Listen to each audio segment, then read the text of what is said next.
C'est à suivre en direct et en vidéo sur Europe1.fr. Ce matin, Alexandre Cara, votre invité, François Rebsamen, président du groupe socialiste au Sénat. Bonjour François Rebsamen. Bonjour. Alors au sein de la commission parlementaire sur l'affaire Cahuzac, c'est la cacophonie avec l'affrontement de son président et de son rapporteur par médias interposés sur le degré d'information supposé du président de la République. Résultat, l'ex-ministre du Budget sera à nouveau entendu mardi prochain. Vous qui connaissez bien François Hollande, pensez-vous qu'il pouvait être informé de la réalité du compte suisse de Jérôme Cahuzac ? Non. La réponse est claire, c'est non. D'ailleurs, M. de Courson cherche à se faire un nom, à se faire de la publicité, à se faire connaître. C'est pas une commission d'interprétation qu'il préside, c'est une commission d'enquête. Donc quand on avance des choses, il faut avoir des preuves. Il n'y a aucune preuve.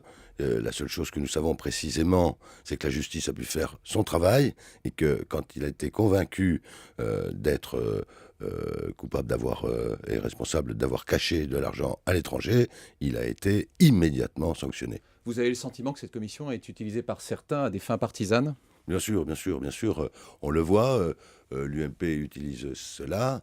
Il y aura une nouvelle audition de M. Cahuzac. Je crois que mi-décembre, le document enregistrement de la voix a été transmis à l'Élysée et la réponse a été claire, remettez-le dans les mains de la justice, ce qui a été fait, la justice a agi et M. Cahuzac n'a plus été ministre très rapidement dès qu'on en a été convaincu.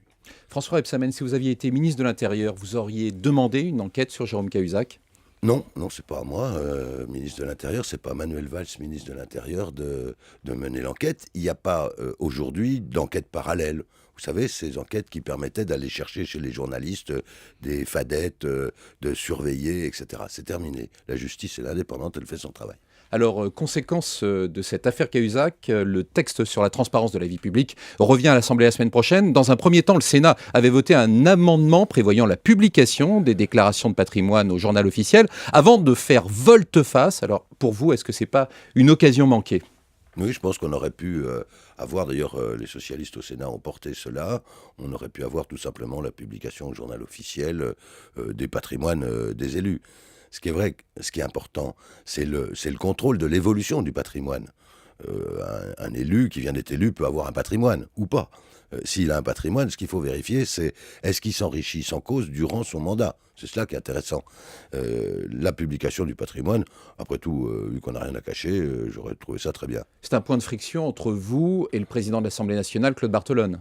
Oui, mais l'Assemblée a fait une avancée, puisque l'Assemblée a décidé que ça serait consultable dans les préfectures. On pourra aller vérifier les déclarations de patrimoine des élus. Oui, mais ce n'est pas J'en suffisant. profite pour le dire à toute la population. Voilà, mais ce n'est pas suffisant, vous avez des regrets quand même. Mais moi, ce que je pense, c'est que aller consulter, c'est très bien. C'est comme pour les impôts, on a le droit d'aller consulter, on n'aura pas le droit de publier. Moi, je crois que les moyens de communication aujourd'hui font qu'il y aura plus de suspicions que s'il y avait eu publication. Vous terminez en ce moment d'examiner un autre texte, celui sur la lutte contre la fraude fiscale. Là encore, les sénateurs semblent un peu frileux. Vous avez rejeté un amendement qui aurait permis aux magistrats de se passer du feu vert du fisc pour lancer des enquêtes contre les fraudeurs, donc de faire sauter le fameux verrou fiscal. Vous n'avez pas le sentiment que les parlementaires de gauche comme de droite sont trop frileux, trop conservateurs sur ces questions ? Mais non, ils connaissent les sujets. Vous savez, l'administration fiscale, c'est une administration. Les sujets de la fraude fiscale sont des sujets extrêmement complexes. Aujourd'hui, seule l'administration fiscale, dans sa technicité, peut retrouver, démonter les systèmes de fraude. Oui, mais avec Bercy, il peut y avoir des arrangements, alors qu'avec la justice... Avec la justice, ils n'ont pas les moyens. La justice est surchargée, et souvent les délais pour la justice, le savez-vous, c'est jusqu'à 7 ans. Or, est-ce que vous pensez que quelqu'un qui fraude, il va attendre 7 ans pour passer en jugement et payer ce qu'il doit payer ? Parce que à l'administration fiscale, quand il paye, c'est une amende, donc c'est une peine. Il paye parce qu'il a fraudé. Et donc, ça va beaucoup plus vite. Et après, ça n'empêche pas les poursuites pénales. Simplement, si on donnait à la justice aujourd'hui tous les moyens, elle ne les a pas. Il faudrait recréer une administration. Et puis, ça représente des milliards d'euros. C'est des milliards d'euros qui rentrent dans les caisses de l'État. L'année dernière, 18 milliards d'euros ont été ainsi il faut être pragmatique. Récupérés. Et il ne faut surtout pas tout déstabiliser. Pragmatique, voilà, vous l'avez dit. Hier a été annoncée une proposition de loi sur les gens du voyage qui déjà divise les rangs socialistes. Il s'agit de prévoir des sanctions financières pour les maires des communes de plus de 5000 habitants qui refusent de construire des aires d'accueil. Vous allez voter cette proposition de loi ? Écoutez, moi je suis maire d'une grande ville, vous le savez, maire de Dijon, et donc nous avons construit une aire de grand passage et une aire d'accueil et des aires d'accueil dans l'agglomération dijonnaise. C'est la loi. Ce qui me surprend, c'est les chiffres qui ont été publiés. 50% simplement des communes se sont mis en règle avec la loi, alors qu'il y avait en plus des aides de l'État, ce qui est quand même assez surprenant. Pour les aires de grand passage, je crois que c'est moins de 30% des communes qui en sont équipées.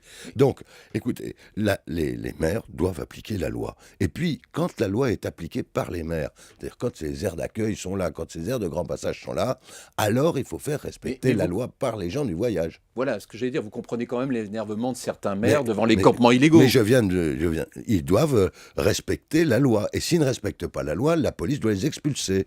Mais pour que la police les expulse, c'est assez simple. Il faut que les municipalités aient respecté la loi. Tout se tient. Les gens du voyage aussi, bien sûr, ils doivent respecter la loi. Tout le monde doit respecter la loi, mais les maires les premiers. Alors, vous l'avez rappelé, vous êtes maire de Dijon et dans 9 mois maintenant auront lieu les municipales. Bien que le président de la République ait appelé à l'union, les Verts ont déjà annoncé qu'ils présenteraient autant de candidatures autonomes que possible. Alors, dans cette affaire, est-ce que la majorité ne court pas à la catastrophe? Est-ce que ça risque pas d'être le syndrome Villeneuve-sur-Lot? Non, je ne le crois pas, je ne l'espère pas, bien sûr. Je pense que l'union est un combat, y compris avec les Verts.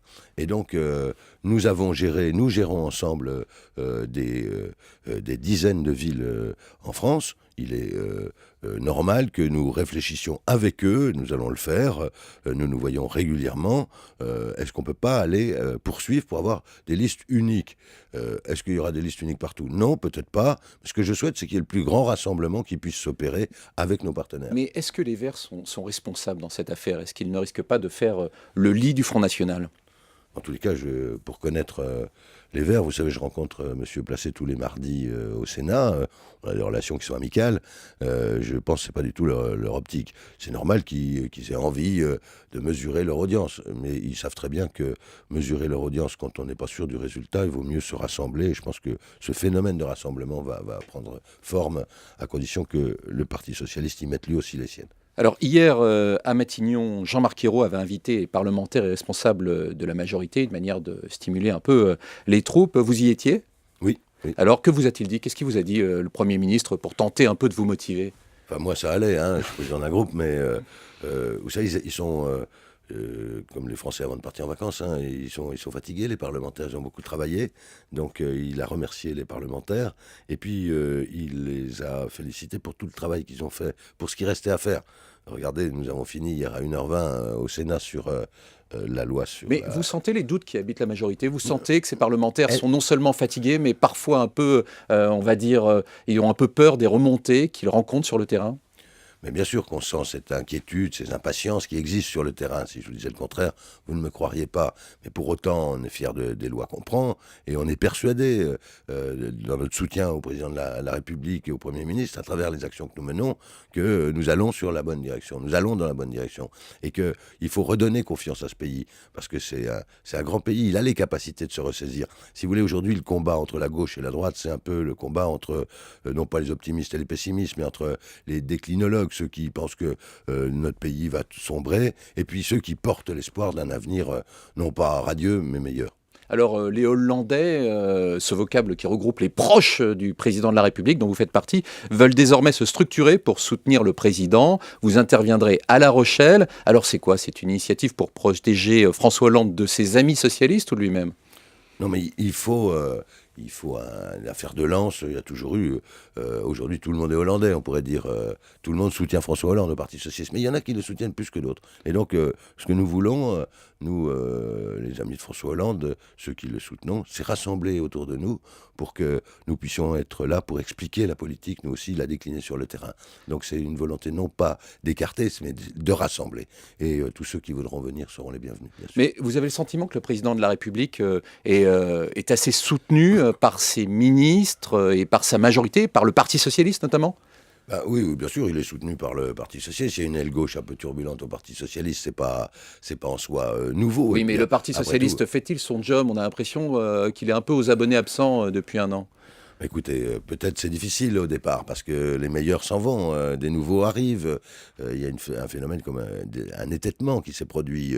Ils sont partis dans les ministères, dans les présidences de groupe, ils sont parlementaires. Donc c'est une nouvelle équipe qui est arrivée. Cette nouvelle équipe, elle a mis du temps à trouver ses marques. Et je pense qu'avec Harlem Désir maintenant, elle est là et elle montre. Elle l'a fait à travers le texte sur les retraites que le Parti socialiste existe, non pas pour contrer, mais pour soutenir la politique du gouvernement. Alors, vous aviez réclamé il y a quelque temps plus d'autorité de la part du président de la République, donc vous avez dû être satisfait du limogeage de Delphine Batho. Oh, c'est toujours difficile d'être satisfait d'un limogeage. Mais la vérité, c'est qu'à un moment, il faut de la solidarité et elle en a manqué et donc elle a été sanctionnée. C'est assez juste. François Rebsamen, vous avez souvent le président de la République au téléphone. On a le sentiment, vu de l'extérieur, que c'est un homme seul. Est-ce que c'est la réalité ? Non, il est entouré de ses amis. D'ailleurs, il est en contact avec ses amis. Il connaît la réalité de la vie des Français. Il sait combien c'est difficile en ce moment. Et c'est pour ça qu'il fait ses efforts de pédagogie pour expliquer le sens de son action. François Rebsamen, merci. Bonne journée à tous. Merci Alexandre Cara et à demain.